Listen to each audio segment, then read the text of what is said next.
This channel does not promote any violent, harmful, or illegal activities. All content provided by this channel is meant for an educational purpose only.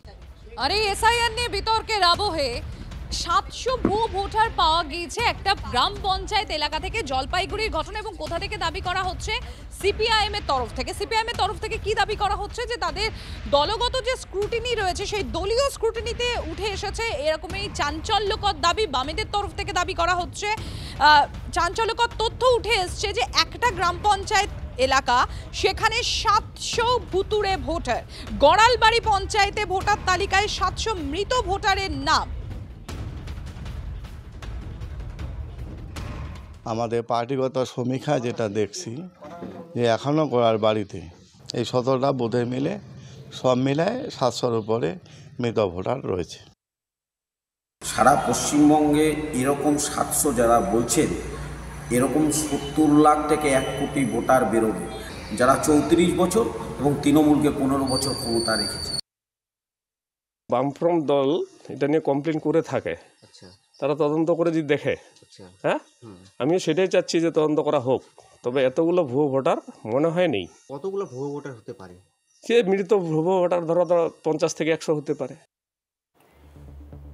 আর এত কিছুর মধ্যেও এই রাজ্য জুড়ে দিকে দিকে আপনারা জানেন যে ভুয়ো নথি এই একটা চক্র, এই ভুয়ো নথি চক্রে আরও একজনকে গ্রেফতার করা হয়েছে বাগদায়। স্কুলের অশিক্ষক কর্মী, তাকে গ্রেফতার করেছে পুলিশ, যার নাম স্বপন কুমার মধু। তার বাড়িতে হানা দিয়ে বেশ কিছু বিষয় পাওয়া গিয়েছে, জাল সার্টিফিকেট, স্ট্যাম্প। আমার সহকর্মী দীপঙ্করের কাছ থেকে আমি ডিটেল জানবো। দীপঙ্কর, এই ব্যক্তি কতদিন ধরে এই কাজে যুক্ত ছিলেন, আর কি কি জানা যাচ্ছেন? তিনি একটি স্কুলের অশিক্ষক কর্মী, কি কি পাওয়া গিয়েছে এখন অব্দি, কি ব্যবস্থা? সেটাই খতিয়ে দেখছেন নলডুগাড়ি পারমাদন চন্দ্রকান্ত বিদ্যাপীঠ উচ্চ বিদ্যালয়ের ক্লার্ক অর্থাৎ অশিক্ষা কর্মী স্বপন কুমার মধু, একে গ্রেপ্তার করা হয়েছে। এর আগে গ্রেপ্তার হয়েছিল ওই এলাকার গৃহশিক্ষক নিশিকান্ত সরকার, তাকে জিজ্ঞাসাবাদ করে এর নাম পাওয়া যায়। এই বাড়ি থেকে প্রচুর ভুয়ো নথি পাওয়া গেছে, জাল সার্টিফিকেট অর্থাৎ school living certificate, birth certificate, panchayat certificate, rubber stamp, প্রধান শিক্ষক ভিডিওর, রিফিউজি সার্টিফিকেট, মাইগ্রেশন সার্টিফিকেট, একাধিক জিনিসপত্র এই বাড়ি থেকে উদ্ধার হয়। প্রথমে নিশিকান্তর বাড়ি থেকে, নিশিকান্তকে জিজ্ঞাসাবাদ করে এই স্বপন কুমার মধুর নাম আছে, তারপর তাকে গ্রেপ্তার করেছে পুলিশ। এবং এই চক্র অনেক বড়, তারা কিভাবে করতো, কাদেরকে দিত, ওপার বাংলা থেকে আসা মানুষের জন্য এগুলো করে দিত কিনা, এই সমস্ত বিষয় একদমই তাই, সেই প্রশ্নগুলো উঠছে। এবং বারবার বাগদাতে এই চক্রের জাল এতটা বিস্তৃত হয়েছে কেন, সে প্রশ্নের উত্তর খোঁজারও চেষ্টা চলছে। ধন্যবাদ দীপঙ্কর। কলকাতা বিমানবন্দর থেকে এক বাংলাদেশিকে পাকড়াও করা হয়েছে। সে কি করছিল? ভারতীয় পরিচয়পত্র দেখিয়ে জার্মানিতে যাওয়ার চেষ্টা করছিল। সে বাংলাদেশের কাছ থেকে বাংলাদেশ এবং ভারত উভয়ের পাসপোর্ট পাওয়া গেছে।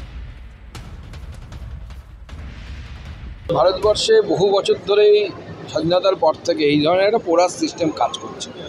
সেই জন্যই তো এসআইআর থেকে শুরু করে এই সমস্ত কিছু অত্যন্ত প্রয়োজন, যেখানে আপনার তথ্যগুলো জমা থাকবে এবং জমা হচ্ছে বলে ধীরে ধীরে এইভাবে একের পর এক ধরা পড়ছে। এতদিন তো ধরা পড়ার কোনো জায়গা ছিল না। আপনার যতদিন না আধার এবং অন্যান্য জিনিস এসেছিল ততদিন পর্যন্ত মানুষ পাসপোর্ট বানিয়ে চলে আসতো। ডকুমেন্ট বা আপনার বায়োমেট্রিক ডেটা যদি না থাকে, তো বায়োমেট্রিক ডেটা ছাড়া আপনি তো চেক করতে পারবেন না। একই মানুষের ডেটা 3 জায়গায় 3টে পাসপোর্টও থাকতে পারতো, এর ধরার কোনো উপায় ছিল না। এখন আস্তে আস্তে টেকনোলজির ব্যবহার হচ্ছে এবং এসআইআর এর মতো জিনিস হয়ে গেলে পরে আরও আমার মনে হয় এতে আমরা এই ধরনের যে অপরাধ, এই অপরাধগুলোকে আটকাতে পারবো। আরে বাজে খবর, এদিকে আমরা নজর রাখবো খড়গপুরে। সেখানে গোকুলপুর পাড়া এলাকা, সেই পাড়া এলাকাতে পাড়া সমাধান কর্মসূচি ছিল এবং সেই কর্মসূচিতে ব্যাপক বিক্ষোভের ভিডিও ইতিমধ্যে ভাইরাল হয়েছে। আপনাদের একবার দেখাই।